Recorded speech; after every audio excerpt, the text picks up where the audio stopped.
आयुष्याचे जाणून घ्या। गुरूंच्या चरणी स्वर्ग पहावे, चरणी त्यांच्या नतमस्तक करावे। गुरुपौर्णिमेच्या आजच्या या विशेष दिवशी विश्वातील समस्त गुरुजनांना माझा प्रणाम। ज्या गुरूंनी आपले व्यक्तिमत्व घडविले त्या गुरूंना नतमस्तक होण्याचा दिवस म्हणजे गुरुपौर्णिमा।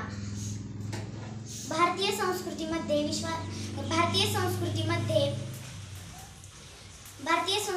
गुरुचे स्थान अति उच्च आहे।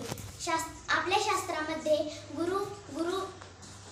गुरुची माहिती अशा प्रकारे गायली जाते।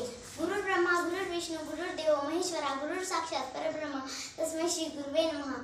अर्थात गुरु म्हणजे ब्रह्मा विष्णू आणि महेश। गुरु म्हणजे ईश्वराचे दुसरे